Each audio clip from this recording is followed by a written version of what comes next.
Good morning friends. हमारे YouTube channel नानो notes में आप सबका स्वागत है। आज हम शाहजहाँ के बारे में देखेंगे। ठीक है, इसके पहले लेक्चर में हम लोगों ने जहांगीर कंप्लीट किया था।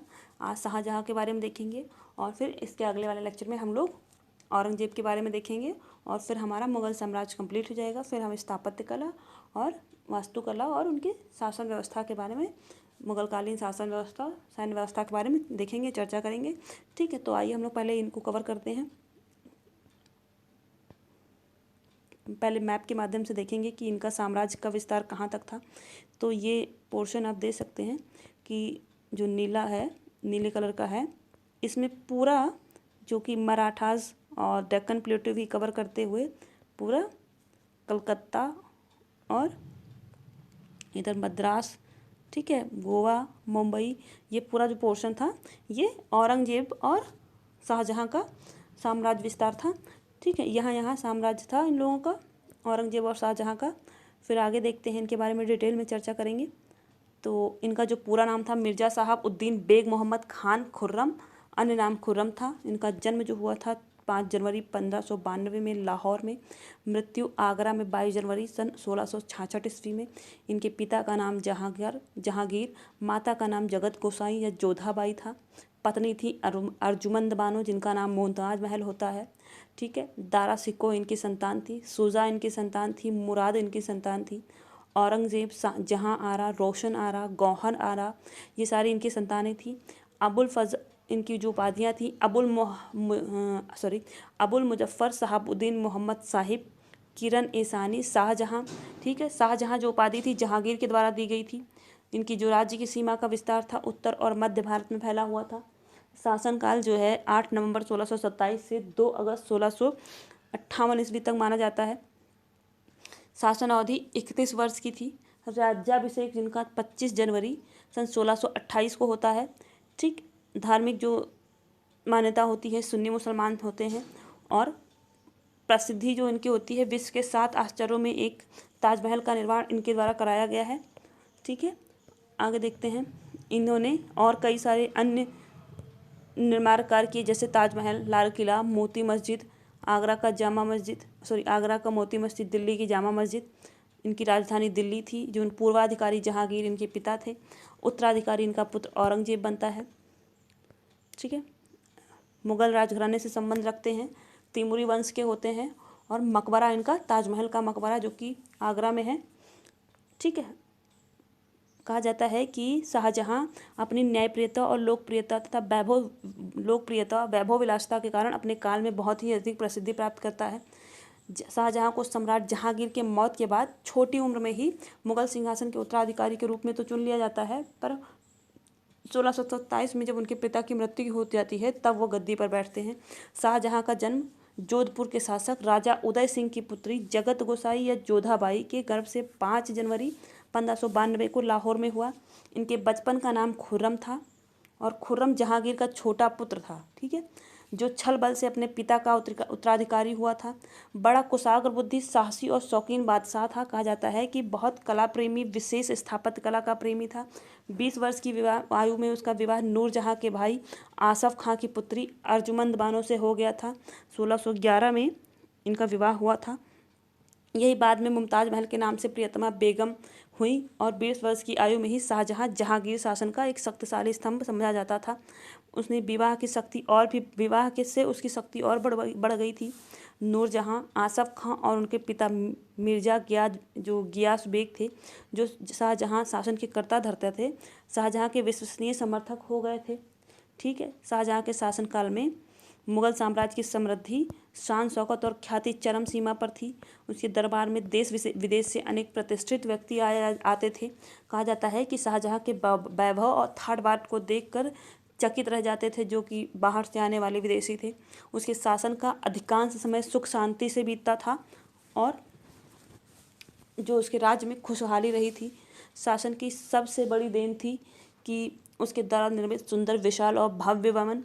उसके राजकोष में अपार धन था और सम्राट सबको सब सुविधाएं प्राप्त थी। मनसब और उपाधि की बात करते हैं तो 1606 में शहजादा खुर्रम को 8000 जात और 5000 सवार का मनसब प्राप्त हुआ था। 1612 में खुर्रम का विवाह आसफ की, ये तो देख लिया हम लोगों ने, ठीक है। बाद में शाहजहाँ ने मलका ए जमानी की उपाधि प्रदान की थी अर्जुमंद बानो बेगम या मुमताज़ महल को, ठीक है।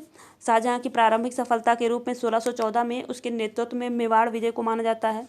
मेवाड़ विजय इसके शासनकाल की सबसे बड़ी विजय मानी जाती है, ठीक है।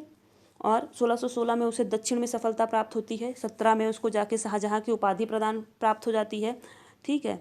जहांगीर ने प्रदान की थी उनको शाहजहाँ की उपाधि। और जब 1648 में आगरा की बजाय दिल्ली को राजधानी बनाया था इसने, किंतु उसने आगरा की कभी उपेक्षा नहीं की, ठीक है। उसके प्रसिद्ध निर्माणकार आगरा में भी थे, जहाँ कहा जाता है कि शाहजहाँ का दरबार सरदार सामंतों, प्रतिष्ठित व्यक्तियों तथा देश विदेश के राजपूतों से भरा हुआ था। तख्ते ताउस शाहजहाँ का बैठने का सिंहासन था, ठीक है। और राज्याभिषेक के बारे में पढ़ लेते हैं। 25 फरवरी 1628 को शाहजहाँ का राज्याभिषेक आगरा में अबुल मुजफ्फर शहाबुद्दीन मोहम्मद साहिब किरण ईसानी की उपाधि के साथ किया गया था, ठीक है। और विश्वासपात आसफ खां को 7000 जात 7000 सवार और राज के वजीर का पद प्रदान किया गया था। महावत खां को 7000 जात 7000 सवार के साथ खान खाना की उपाधि प्रदान की गई थी। नूरजहाँ को 2 लाख रुपए प्रतिवर्ष की पेंशन देकर लाहौर जाने दिया गया, जहां 1645 में उसकी मृत्यु हो गई, ठीक है। तो धार्मिक नीति के बारे में चर्चा करते हैं। सम्राट अकबर ने जिस उदार धार्मिक नीति के कारण अपने शासनकाल में अभूतपूर्व सफलता प्राप्त की थी, वह शाहजहाँ के काल में नहीं थी। इस्लाम धर्म के प्रति कट्टरता और कुछ हद तक धर्मांधता थी उसमें, शाहजहाँ में। मुसलमानों में सुन्नियों के प्रति पक्षपाती और शियाओं के लिए अनुदार था। कहा जाता है कि हिंदू जनता के प्रति सहिष्णुता और उदारता नहीं थी, जबकि शाहजहाँ में इनके जो पिता थे उनमें जो इनके पिता के जो पिता थे अकबर में ये कूट कूट कर भरी थी। शाहजहाँ ने खुलेआम हिंदू धर्म के प्रति विरोध भाव प्रकट नहीं किया, तथापि वह अपने अंतःकरण में हिंदुओं के प्रति असहिष्णु और अनुदार था। कहा जाता है कि यह हिंदुओं के प्रति भेदभाव की नीति अपनाता था। विद्रोह के बारे में देखते हैं। शाहजहाँ का शासनकाल में कई सारे विद्रोह हुए थे, जैसे बुंदेलखंड का विद्रोह 1628 से 1636 में हुआ, ठीक है, 28 से 36 तक। उसके बाद वीर सिंह बुंदेला के जो पुत्र थे जुझार सिंह ने प्रजा पर कड़ाई कर बहुत सा धन एकत्र कर लिया था। एकत्र धन की जांच करवाने के लिए शाहजहाँ ने उसके ऊपर कहा जाता है कि 1628 ईस्वी में आक्रमण करा दिया और 1629 ईस्वी में जुझार सिंह ने शाहजहाँ के सामने आत्मसमर्पण कर दिया, माफ़ी मांग ली। लेकिन 5 वर्ष की मुगल वफादारी के बाद जुझार सिंह ने गोंडवाना पर आक्रमण कर दिया और वहाँ के जो शासक थे प्रेम नारायण की राजधानी चौरागढ़ पर अधिकार कर लिया, ठीक है। तो औरंगजेब के नेतृत्व में एक विशाल मुगल सेना ने जुझार सिंह को परास्त कर भगत सिंह के लड़के देवी सिंह को ओरछा का शासक बना दिया। इसी तरह यह विद्रोह 1635 ईस्वी में समाप्त हो गया और चंपत राय और छत्रसाल जैसे महोबा शासकों ने बुंदेला के संघर्ष को जारी रखा। खाने जहाँ लोदी का विद्रोह, ठीक है, खान ए जहाँ लोदी है, खाने जहाँ लिख गया है। पीर खां उर्फ खाने जहाँ लोदी एक अफगान सरदार था। इसे शाहजहाँ के समय में मालवा की सूबेदारी मिली हुई थी। 1629 में मुगल दरबार के सम्मान न मिलने कारण अपने को असुरक्षित महसूस कर खाने जहाँ अहमदनगर के शासक मुर्तजा निजाम शाह के दरबार में चला गया और निजाम शाह ने उसे बीर की जागीरदारी इस शर्त पर प्रदान कर दी कि वह मुगलों के कब्जे से अहमदनगर का जो क्षेत्र है उसे वापस कर दे। 1629 में शाहजहाँ के दक्षिण पहुंच जाने पर खाने जहाँ को दक्षिण से कोई सफलता नहीं मिल सकी और वो उसे निराश होकर उस उत्तर पश्चिम की ओर भागना पड़ा, ठीक है। और जब वो उत्तर पश्चिम की ओर भाग रहा था तो बांदा जिले के सिहोदा नामक स्थान पर माधो सिंह द्वारा उसकी हत्या कर दी जाती है और इस तरह 1631 तक खाने जहाँ का विद्रोह समाप्त हो जाता है। इसको बहुत ज़्यादा याद करने की ज़रूरत नहीं है, अगर आपको याद करना है तो ईयर एक बार देख सकते हैं।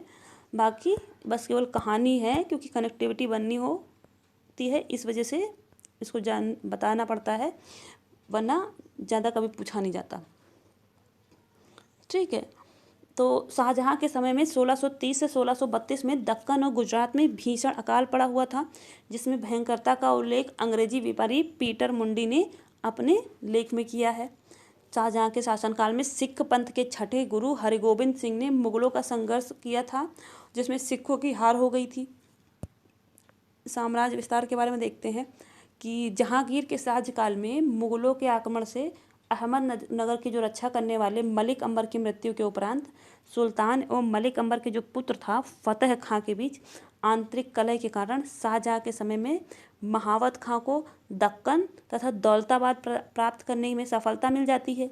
1633 में अहमदनगर का जो मुगल साम्राज्य में विलय किया जाता है और नाम मात्र के जो शासक होते हैं हुसैन शाह को ग्वालियर के किले में कारावास में डाल दिया गया। इसी प्रकार निजाम शाही वंश का अंत हो जाता है। यद्यपि शिवाजी के बीच शाहजी भोसले ने 1635 में मुर्तजा तृतीय को निजाम शाही वंश का शासक घोषित कर संघर्ष किया, किंतु उन्हें सफलता हाथ न लगी। अंत में क्या हुआ कि शाहजी की सहायता अप्रत्यक्ष रूप से गोलकोंडा एवं बीजापुर के शासकों ने की थी, इसलिए शाहजहाँ इनको दंड देने के उद्देश्य से दौलताबाद पहुंच जाता है और गोलकोंडा के जो शासक होते हैं अब्दुल्ला शाह ने डर कर शाहजहाँ से निम्न शर्तों पर संधि कर ली होती है। और वो संधि क्या होती है, उसमें क्या बातें रखी जाती हैं वो देखते हैं। बादशाह को 6 लाख रुपए का वार्षिक कर देने मंजूर कर दिया जाता है और बादशाह के नाम पर सिक्के ढलवाने एवं खुतबा उपदेश होता है, खुतबा को उद्देश्य या प्रशंसात्मक रचना होती है तो उसके पढ़वाने की बात मान ली जाती है। साथ ही बीजापुर के जो विरुद्ध जो मुगलों की सैन्य कार्रवाई में सहयोग देने की बात मान ली जाती है। गोलकोंडा के शासक ने अपने पुत्री का विवाह औरंगजेब के पुत्र मोहम्मद से कर दिया, ठीक है, संधि के तहत। और मीर जुमला जो फारस का प्रसिद्ध व्यापारी था, जो गोलकोंडा का वजीर था उस समय पे, मुगलों की सेना में चला गया और उसने शाहजहाँ को कोहिनूर का हीरा भेंट किया। इसी प्रकार बीजापुर में देखते हैं, बीजापुर में भी युद्ध होते हैं। बीजापुर के जो शासक होते हैं आदिल शाह ने सरलता से अधीनता स्वीकार न करने पर शाहजहाँ ने उनके ऊपर 3 ओर से आक्रमण किया। बचाव का उनके पास कोई रास्ता नहीं था, तो आदिल शाह ने 1636 ईस्वी में शाहजहाँ की शर्तों को स्वीकार करते हुए संधि कर ली। संधि की शर्तों में बादशाह को वार्षिक कर देना पड़ रहा था और गोलकोंडा को परेशान न करना, शाहजी भोसले की सहायता न करना आदि शामिल था, ठीक है। इस तरह बादशाह शाहजहाँ 1 जुलाई 1636 को औरंगजेब को दक्षिण का प्रतिनिधि नियुक्त करता है, कर वापस आ जाता है वो, ठीक है। तो औरंगजेब ने 1636 से 1644 ईस्वी तक दक्षिण का सूबेदार रहा और इसी बीच औरंगजेब को मुगलों द्वारा दक्षिण में जीते गए प्रदेश की राजधानी बनाया गया। औरंगाबाद को मुगलों द्वारा दक्षिण में जीते गए जो प्रदेश थे उसको राजधानी बना दिया। इसने दक्षिण के जो मुगल प्रदेश को निम्न सूबे में विभाजित किया। जो खान देश था उसकी राजधानी बुरहानपुर थी, इसके पार असीरगंज का शक्तिशाली किला था। बरार इसकी राजधानी इलिचपुर थी। तेलंगाना इसकी राजधानी नंदेड़ थी। अहमदनगर इसके अंतर्गत अहमदनगर के जीते हुए क्षेत्र शामिल थे, ठीक है। और 1644 में जाके जो औरंगजेब को विवश होकर दक्कन के राज प्रतिनिधि पद से इस्तीफा देना पड़ता है। इसके कारण जो उसका दारा सिकोह का निरंतर विद्रोह और दारा सिकोह के प्रति शाहजहाँ का पक्षपात व्यवहार था। तो अंत में जाकर औरंगजेब 1645 में गुजरात का शासक बनता है और वह बल्ख, बदस्का और कांधार पर आक्रमण कर लेता है। भेजा जाता है उसे, पर आक्रमण में वो असफल हो जाता है और 1652 में फिर से उसे दूसरी बार दक्कन का राज प्रतिनिधि बनाकर भेजा जाता है। इसी प्रकार मध्य एशिया में भी शाहजहाँ ने मध्य एशिया को जीतने के लिए 1645 में शहजादा मुराद और 1647 में शहजादा औरंगजेब को भेजा, पर उसे सफलता हाथ न लगी। और कांधार में देखते हैं, कांधार मुगलों एवं फारसियों के मध्य लंबे समय तक संघर्ष का कारण बना रहा। 1628 ईस्वी में कांधार का किला वहाँ के जो किलेदार थे अली मर्दान खां ने मुगलों को दे दिया था और 1648 में उसे पुनः फारसियों ने अधिकार में ले लिया। 1649 व 1652 में कांधार को जीतने के लिए 2 सैनिक अभियान किए गए, परंतु दोनों में सफलता हाथ नहीं लगी और 1653 में जाकर दारा सिकोह द्वारा कांधार जीतने की कोशिश भी नाकाम हो जाती है और शाहजहाँ के शासनकाल में कांधार ने मुगल आधिपत्य को स्वीकार करने से मना कर दिया। अंत में जाके 1657 ईस्वी में शाहजहाँ बीमार हो जाता है। जैसे ही वो बीमार होता है उसके 4 पुत्र दारा सिकोह, शाह शुजा, औरंगजेब और मुराद बख्श में उत्तराधिकार के लिए संघर्ष प्रारंभ हो जाता है और शाहजहाँ की मुमताज़ बेगम द्वारा जो उत्पन्न 14 संतानों में 7 जीवित थीं, जिनमें से 4 लड़के 3 लड़कियां।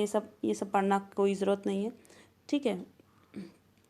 लिख दिया है एक, अगर आपको ज़्यादा नॉलेज चाहिए तो आप एक बार पढ़ सकते हैं, ठीक है। आगे देखते हैं कि क्या क्या कार्य किया था शाहजहाँ ने सिजदा और पापोस की प्रथा को समाप्त कर दिया था, ठीक है। इलाही संवत के स्थान पर उसने हिजरी संवत को प्रयोग आरंभ किया था। गो हत्या पर से प्रतिबंध उठा लिया था। हिंदुओं को मुस्लिम दास रखने पर पाबंदी लगा दी थी। अपने शासन के 7वें वर्ष तक आदेश जारी किया, जिसके अनुसार अगर कोई हिंदू स्वेच्छा से मुसलमान बन जाए तो उसे अपने पिता की संपत्ति से हिस्सा प्राप्त होगा। उसने हिंदू को मुसलमान बनाने के लिए एक पृथक विभाग खोला था, ठीक है। और पुर्तगालियों से युद्ध का खतरा होने पर उसने आगरा के गिरजाघर को तुड़वा दिया। और मुगल कालीन स्थापत्य एवं वास्तुकला की दृष्टि से शाहजहाँ ने अनेक इमारतों का निर्माण कराया था, जिससे उसके शासनकाल को मध्यकालीन भारत के इतिहास का स्वर्णकाल कहा जाता है, ठीक है। और इसके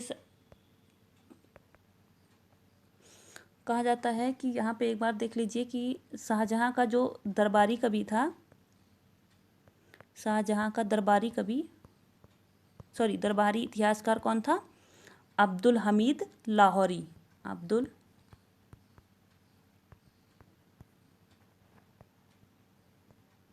हमीद लाहौरी, ठीक है। ये कई बार क्वेश्चन पूछा गया है, तो एक बार इसको देख लीजिए।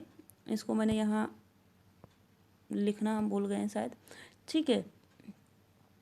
पहले कहा जाता था कि जो शाहजहाँ का दरबारी कवि था वो पहले कुदसी था।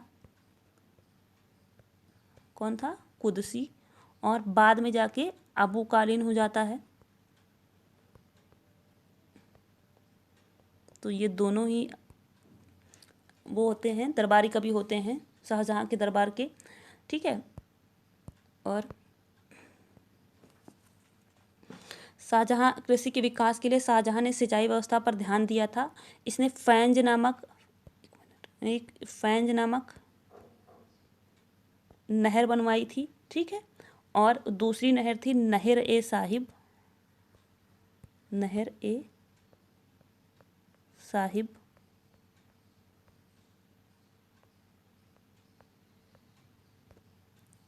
ठीक है। नहर ए साहिब थी, और उसको ठीक कराकर नहर ए साहिब को ठीक कराकर इसने इसको 60 मील लंबी करवा दी थी और नहर ए शाह कर दिया था। 60 मील लंबी कराने के बाद इसका नाम नहर ए शाह कर दिया था, शाह, ठीक है।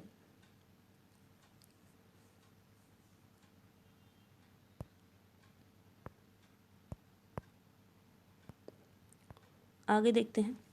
जो मनसबदारी व्यवस्था में इसने जमा व हासिल का जो बढ़ता हुआ अंतर था, उसने महीने अनुसार मनसबदारी व्यवस्था में जमा और हासिल का जो प्राप्ति और खर्च का जो अंतर था, उसका बहुत अंतर बढ़ा जा रहा था। मतलब कि हासिल कम हो रहा था और जमा ज़्यादा कम हो रहा था और हासिल ज़्यादा हो रहा था, ठीक है। तो इसके बीच का जो अंतर था वो बढ़ता जा रहा था। इसकी वजह से उसने महीने अनुसार तिमाही छमाही का नियम लागू किया था। और साम्राज्य से दूरी के अनुसार मनसबदारों के सवार पदों में उसने कटौती कर दी थी, ठीक।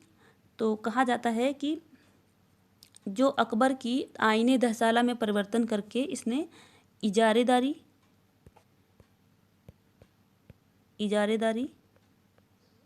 या ठेकेदारी, अकबर ने रैयतवाड़ी व्यवस्था अपनाई थी और इसने इजारेदारी या ठेकेदारी प्रथा अपनाई थी, ठेकेदारी प्रथा, ठीक है। आगे देखते हैं। इसके जो पंडित जगन्नाथ थे, शाहजहाँ ने महाकवि राय की उपाधि दी थी, जिसने गंगा लहरी नामक प्रसिद्ध पुस्तक लिखी थी। जो इसके दरबार के पंडित जगन्नाथ थे, उसको इसने महाकवि राय की उपाधि दी थी, महाकवि राय, ठीक है, जिन्होंने गंगा लहरी नामक पुस्तक लिखी थी। लिख लीजिए इसको, और बता देते हैं दो चार चीज़ें जो इम्पोर्टेंट है, ठीक है। जो बनारस के विद्वान कविंद्राचार्य थे, उनके अनुरोध पे विशेष अवसरों पर उसने तीर्थकर समाप्त कर दिया था, ठीक। बनारस के विद्वान कविंद्राचार्य के अनुरोध पर इसने विशेष अवसरों पर लगने वाला जो तीर्थकर था उसको समाप्त कर दिया था, ठीक। और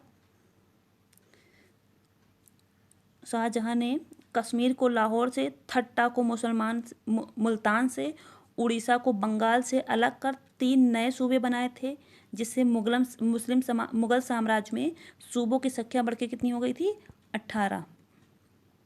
कश्मीर को लाहौर से अलग कर दिया था, ठट्टा को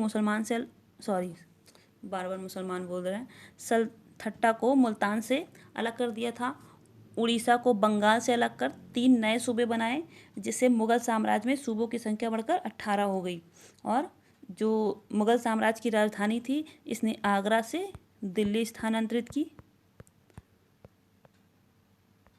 दिल्ली ट्रांसफ़र कर दी थी, और शाहजहानाबाद नामक नगर की स्थापना की। शाहजहानाबाद नामक नगर की स्थापना की थी, ठीक है। और इसने क्या कहते हैं, जो अकबर ने इलाही संवत की जगह इसकी हिजरी संवत को अपनाया था। इसने हिजरी संवत, सिजदा की प्रथा को समाप्त करके चहार ए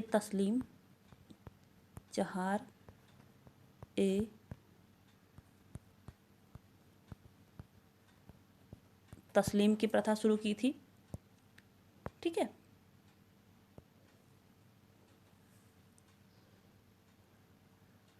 और 1632 में शाहजहां अपने पिता के शासनकाल में बनवाए गए मंदिरों को उसने तोड़ने का आदेश दे देता है, और मुस्लिम कन्याओं का हिंदुओं से विवाह करना निषिद्ध कर देता है, ठीक।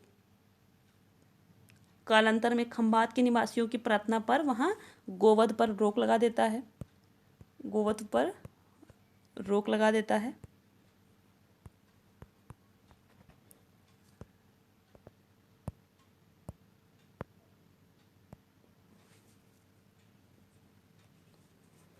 ठीक है। जो दारा सिकों को शाह ए बुलंद इकबाल की उपाधि प्रदान की जाती है, करता है ये दारा सिकों को कौन प्रदान करता है? शाहजहां। शाह ए बुलंद इकबाल,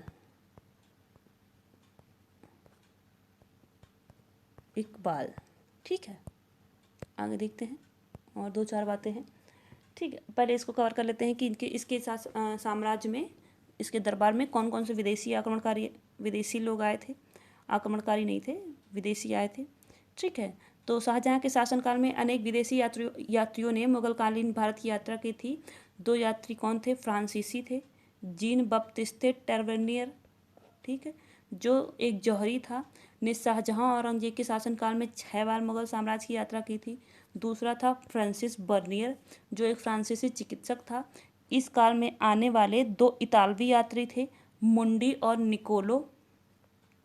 निकोलो मनुची, ठीक है। मनुची अनेक घटनाओं, विशेषता उत्तराधिकार युद्ध का प्रत्यक्षदर्शी था। उसने स्टोरियो दी मोगोर नामक अपने यात्रा वृत्तांत में समकालीन इतिहास का बहुत सुंदर ही वर्णन किया हुआ है। तो उसके बाद आगे रचनाएं देख लेते हैं। इस समय की कई सारी रचनाएं हैं, ठीक है। तो उसको देखते हैं कौन सी हैं, एक बार देख लीजिए। कोई बहुत ज़्यादा इम्पोर्टेंट नहीं है, बट पूछी नहीं गई हैं आज तक। सफ़ीनत उल औलिया, ठीक है। सफ़ीनत उल औलिया 2, और एक है सकीनत उल औलिया, सफ़ीनत उल औलिया और एक सकीनत उल औलिया।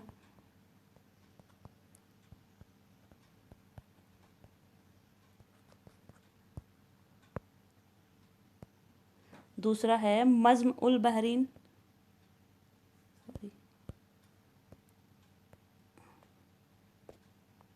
मज्म उल बहरीन,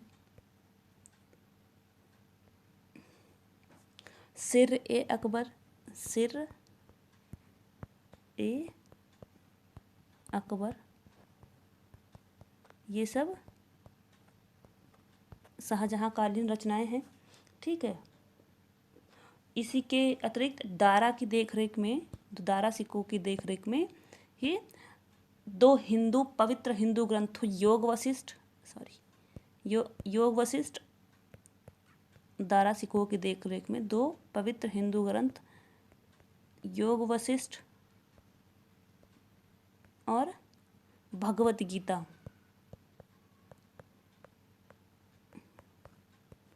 का अनुवाद हुआ होता है। ठीक है, तो यहाँ पे हमारा शाहजहाँ का टॉपिक समाप्त हो जाता है। और अब हम लोग अगली बार देखेंगे औरंगजेब के बारे में, जिसका शासनकाल 1658 से 1707 तक चलता है। और इसके बाद हमारे जितने भी एग्ज़ाम के पॉइंट ऑफ व्यू से जो भी शासक थे वो कंप्लीट हो जाते हैं, और हम अब लोग जो छोटे मोटे हैं उनको कंप्लीट करके उत्तर मुगल काल को देखेंगे। और उसके बाद फिर हम आधुनिक भारत पे आ जाएंगे। और एक बार एक चैप्टर, इसको दो लेक्चर और बचे हैं औरंगजेब, और हमें वास्तुकला, शिल्पकला, ये सब सैनिक व्यवस्था, ये सब करके इसको कंप्लीट करेंगे और फिर आ जाएंगे आधुनिक भारत पे। ठीक है, तो वीडियो पसंद आई हो तो लाइक करिए, शेयर करिए, सब्सक्राइब करिए, और थैंक यू सो मच।